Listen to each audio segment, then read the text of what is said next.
지난 시간에 우리는 전신의 균형을 완성했고요. 이게 곧 구조라고 얘기를 했죠. 구조를 잡게 되면 몸통의 움직임이 팔다리의 움직임에 영향을 주게 된다라는 말로 마무리를 했는데요. 구조라는 건 곧 경추, 요추 얘기예요. 그 중에서도 오늘은 경추에 관한 얘기를 좀 해볼게요. 어떤 사람의 무술 실력을 가늠하는 가장 간단한 방법은요, 그 사람의 어깨를 보는 거예요. 어깨가 들떠 있으면 하수죠. 중수 같은 경우에도 동작이 복잡해지면 어깨가 뜨는 경우가 많은데, 이 얘기는 즉 우리가 어깨만 내릴 수 있어도 중수 이상의 실력을 가질 수 있다는 얘기죠.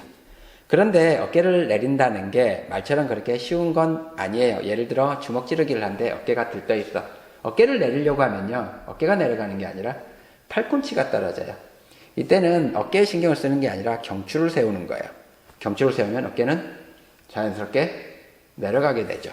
이처럼 경추를 세우면요, 어깨가 내려가고 견갑골이 자리를 잡고 등이 평평해지면서 활배근에 긴장감이 생겨요. 이 긴장감을 통해 몸통과 팔이 하나의 힘으로 연결이 되는데, 팔꿈치가 어깨보다 높으면요, 어깨가 들떠버리고요, 팔꿈치가 등 뒤로 넘어가면 견갑골이 뒤로 밀려나요. 구조가 깨진다는 얘기예요.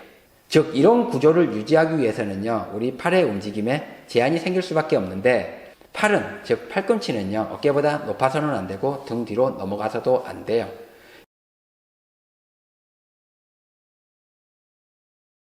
이런 규칙은 중원무술, 즉 북파무술에서 굉장히 잘 지켜지고요. 우리가 격투기를 할 때, 특히 훅을 칠 때 팔꿈치를 뒤로 못 빼게 하는데, 이것도 같은 맥락에서 이해를 하면 돼요. 그 순간 구조가 무너지고 힘이 끊기기 때문이죠.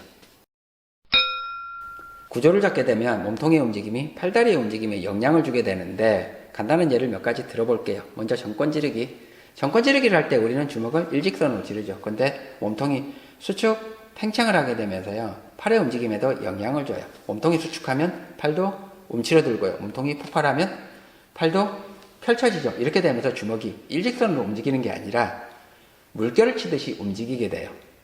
몸통이 폭발을 하면 여기서 끝나는 게 아니라 진동이 생기게 되잖아요. 이런 진동 때문에 주먹도 목표 지점에 정확히 꽂히는 게 아니라 끝에 가서 약간 흔들리게 되고요. 팔을 옆으로 펼치는 동작도 그냥 허리만 돌려서 하는 게 아니라 수축, 팽창, 자자를 하게 되면 이때도 물결 치듯이 움직이게 되고요. 우리가 사람을 밀어내는 동작도 마찬가지예요.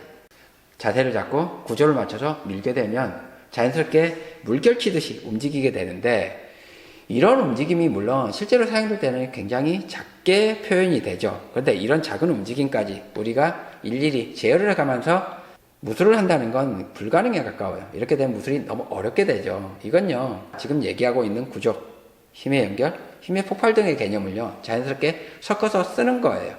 예전에 제가 인터넷에서 무술 영상을 하나를 본 적이 있어요. 형이권이었는데요, 손을 이렇게 앞으로 뻗는 동작이에요. 근데 제 눈에 자꾸 이상하더라고요. 그래서 제가 다른 영상들을 좀 찾아보고 했는데, 결론부터 얘기를 하자면 영상의 그 사람은요, 활배근을 사용을 못했어요. 활배근을 사용하게 되면요, 팔이 약간 호영을 그리게 되고요, 그리고 끝에 가서 약간 흔들리게 돼요.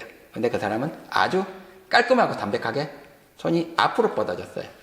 근데 그 사람이 제법 이름이 있었던 사람이에요.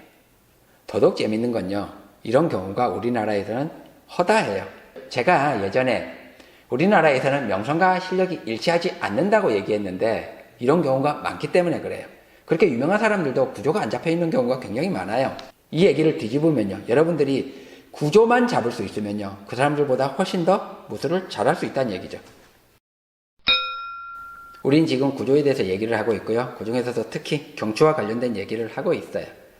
제가 초반에 얘기하기를요, 팔꿈치가 어깨보다 높으면 안 되고 몸 뒤로 넘어가서도 안 된다는 얘기를 했는데, 정권 지르기를 할 때 보면요, 우리 팔꿈치가 등 뒤로 넘어가 있죠. 물론 이거는 좋은 구조는 아니에요. 어깨에서 힘이 끊어져 있는데요, 이거를 이제 해결하는 방법이 몇 가지가 있어요. 예를 들어서 이 자세에서 허리를 약간 돌려주면서 팔을 어정쩡하게 놔주면요, 어깨 구조가 살게 되고요, 힘이 끊기지 않게 돼요. 아니면 옆으로 잡아당기는 모양을 한다든지, 아니면 지를 때 내 가슴 앞으로 둬도 괜찮아요. 중국 무술을 보면요, 반대팔의 움직임이 되게 다양한데요, 이게 멋을 부리기 위해서 그러는 게 아니라요, 이렇게 구조를 유지하기 위한 방법인 거예요. 오늘은 경추와 관련된 얘기를 했고요, 다음 시간에는 요추와 관련된 얘기를 계속 이어가도록 할게요.